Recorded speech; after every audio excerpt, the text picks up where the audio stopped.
आर्हत वाङ्मय में कहा गया है, इमं शरीरम अनित्यम असुई असुई संभव आश्रय।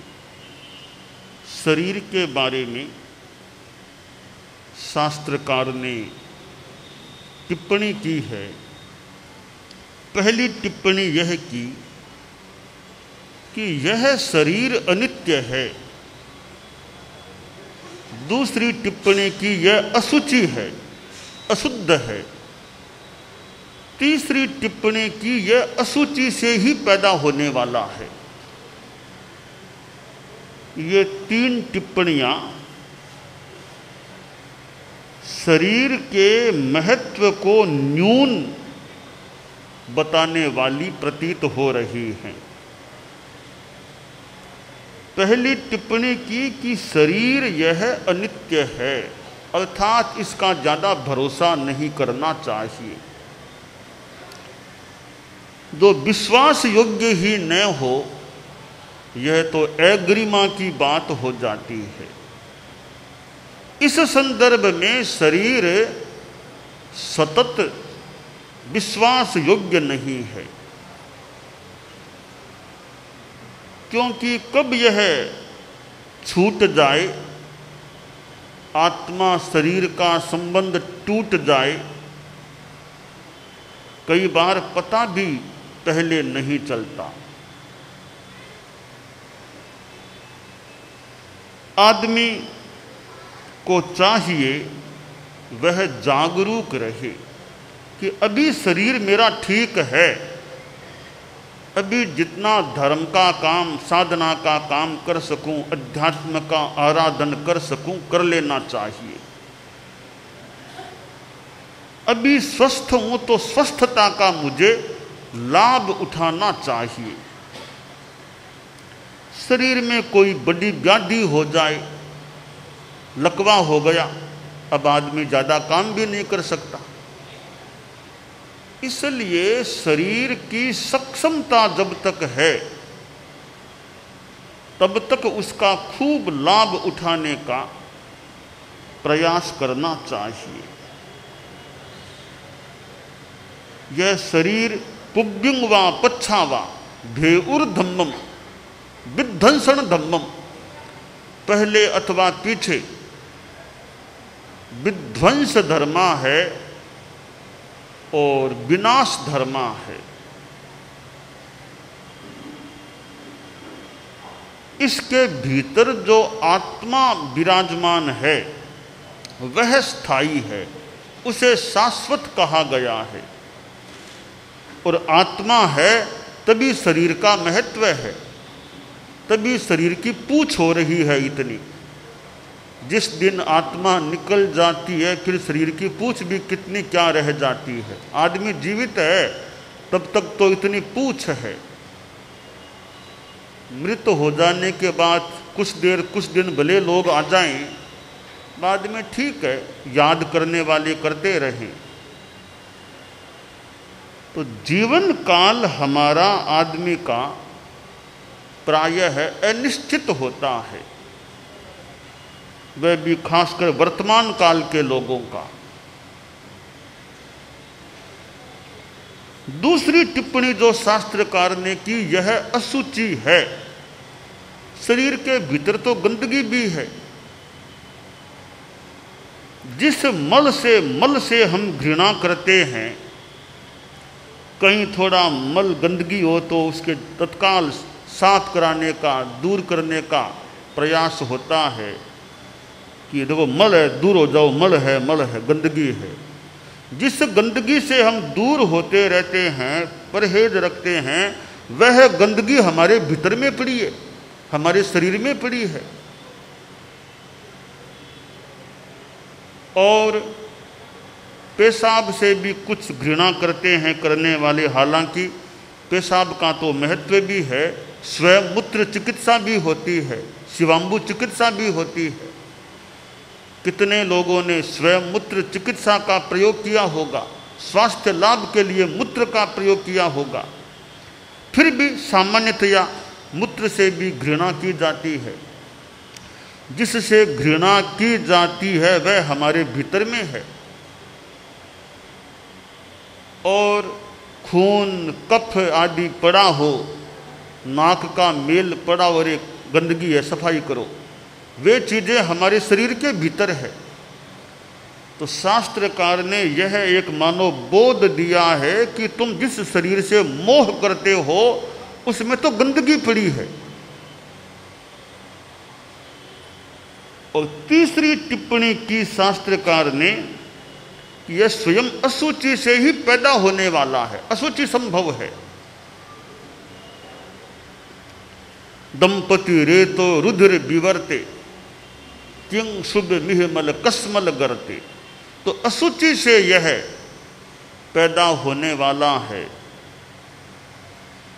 शरीर कारण यो हो शुक्रौजसो हो, शरीर के कारणभूत शुक्र और ओजस से पैदा होने वाला है। यह एक शरीर की वास्तविकता शास्त्रकार ने प्रकट की है और पाठक का, श्रोता का ध्यान इस ओर आकृष्ट किया है कि जिस शरीर के प्रति तुम मोह मुग्ध हो रहे हो उस शरीर की यह स्थिति है, यह स्वरूप है। यह शरीर का एक पक्ष बताया गया है, यथार्थ तथ्यपूर्ण भी प्रतीत हो ही रहा है। अब शरीर का दूसरा पक्ष यह है कि पुब्ब कम्म खजट्ठाये इमं देहम समुद्धरे। पूर्व कर्मों का क्षय करने के लिए यानी धर्म की साधना के लिए इस शरीर को धारण करना चाहिए, इस शरीर का रक्षण करना चाहिए ताकि इस शरीर से अच्छी साधना हो सके। और तो तन का ज़्यादा भरोसा भी नहीं है। गीत में कहा गया, ई तन रो पल रो भरोसो नहीं, ई तन रो, ई तन रो पल रो भरोसो नहीं। क्यों ई तो इतरावे, क्यों दुष्कर्म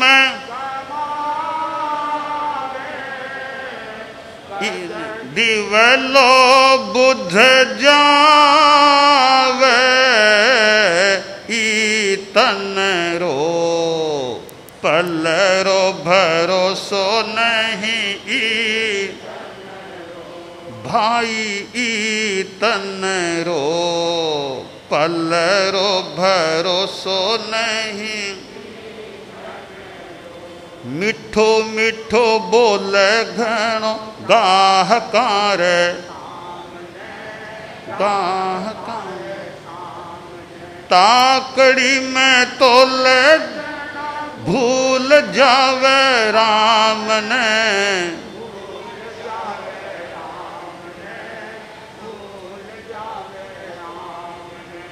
ओ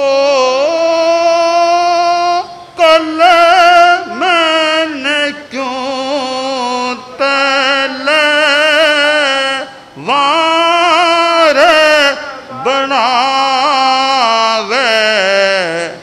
ई तन रो पल रो भरोसो नहीं, ई तन रो भाई ई तन रो पल रो भरोसो नहीं। क्यों ई तो इतरावे, क्यों दुष्कर्म कद दिवलो बुझ जावे, ई तन रो पल रो भरोसो नहीं। हाँ ई तन रो पल रो भरोसो नहीं। कहा गया पल का भी भरोसा नहीं इस शरीर का। इसलिए आदमी को जागरूक बनना चाहिए। परम पूज्य गुरुदेव तुलसी गंगा शहर में 13 पंथ न्यास के जो भी भवन में विराजमान थे, और थोड़ी सी देर में क्या हो गया था। परम पूज्य आचार्य महाप्रज्ञ जी सरदार शहर में गोठी जी की हवेली में विराजमान थे। मध्याह्न का अपराह्न का समय, थोड़ी सी देर में क्या हो गया। इन संदर्भों में देखें तो कितनी सही बात है कि पल्लरो भरोसो नहीं ई तन्नरो। तो शरीर की यह अनित्यता है। राजा राणा छत्रपति हाथिन के असवार, मरना सबको एक दिन अपनी अपनी बार। कितना ही बड़ा आदमी है, पर मौत से बड़ा कौन है इस संदर्भ में। उपाध्याय विनय विजय जी ने कहा, ये सठखंड मही महीन तरसा निर्जेत्य भ्राजिरे, ये च स्वर्ग भुजो भुजोर्जित मेदोर मुदा मेदुराह तेपि क्रूर कृतांत वक्त्र रदनैर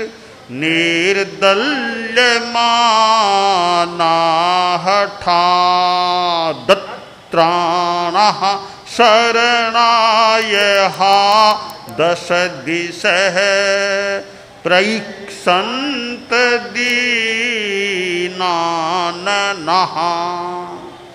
उपाध्याय जी ने कहा कि 6 खंडों को जीत कर जो राज्य करने वाले थे, ऐसे लोग भी जब यमराज के जबाड़े में फंसते हैं, यमराज उन्हें निगलना शुरू करता है, असहाय अत्राण हो जाते हैं। 10 दिशाओं को इधर उधर देखते हैं, कोई आए बचाए, कोई आए बचाए, पर यमराज ने ढा लिया, इसको उठाना ही है, तो बचाने की ताकत किसी में नहीं।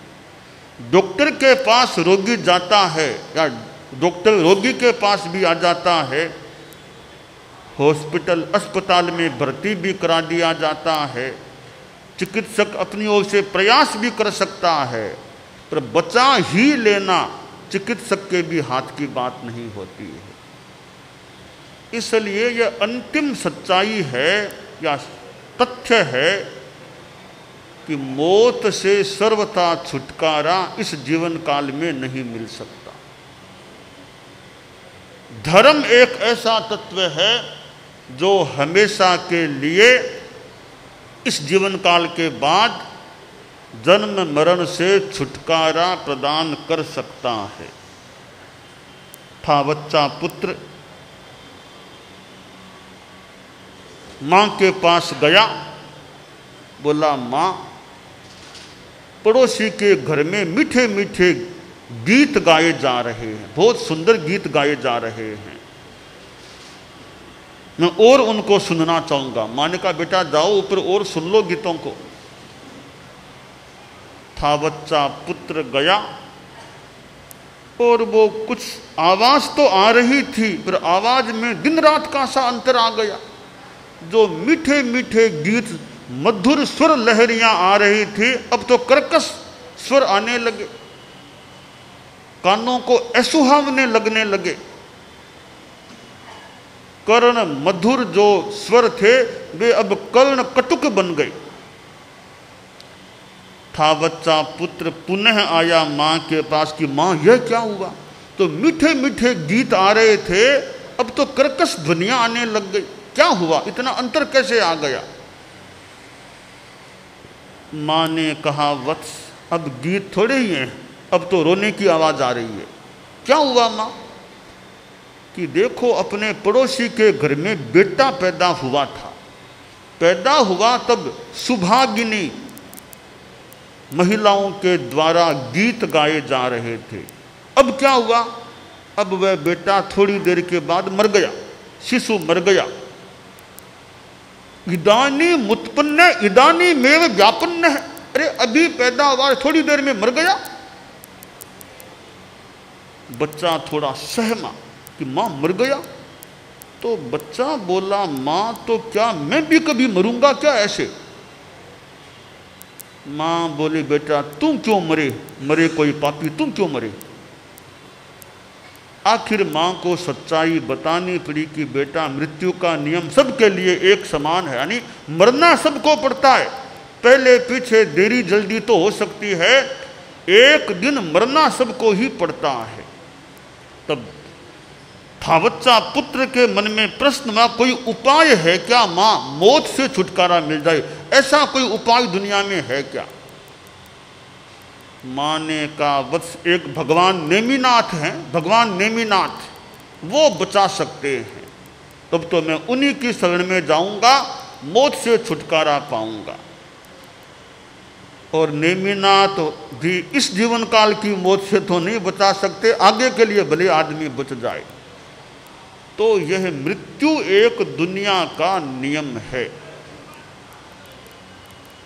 इस नियम का अपवाद कोई नहीं होता। भगवान महावीर तीर्थंकर थे, इस नियम के अपवाद वे भी नहीं थे। हम पावापुरी जाकर आए हैं और जहाँ के लिए बताया जाता है कि वहाँ उनका निर्वाण हुआ था, वहाँ उन्होंने शरीर को छोड़ा था, जल मंदिर वहाँ बना हुआ है। और भगवान महावीर का वह महाप्रयाण का स्थल पावापुरी जो बताया जाता है, स्थल भले कोई हो, एक दिन अवसान आदमी का होता है। तो यह हमारे जीवन की अनित्यता है कि शरीर एक दिन छूटता है। तो हमें ध्यान यह देना चाहिए कि इस शरीर से हम आध्यात्मिक लाभ कितना उठा सकते हैं, इस शरीर से पर कल्याण का काम कितना कर सकते हैं, इस शरीर से दूसरों को चित्त समाधि शांति कितनी क्या दे सकते हैं। इस शरीर का लाभ उठाना यह खास बात है। और इस शरीर को कितना दिया जाता है, खिलाया जाता है, पिलाया जाता है, नहलाया जाता है, पर ये सब काम इसकी सुरक्षा के लिए हो सकते हैं। पर शरीर का हमें धार्मिक लाभ उठाने का प्रयास करना चाहिए। शरीर अध्रुव है पर आत्मा ध्रुव है। आत्मा भिन्न है, शरीर भिन्न है। आत्मा भिन्न शरीर भिन्न है, तुम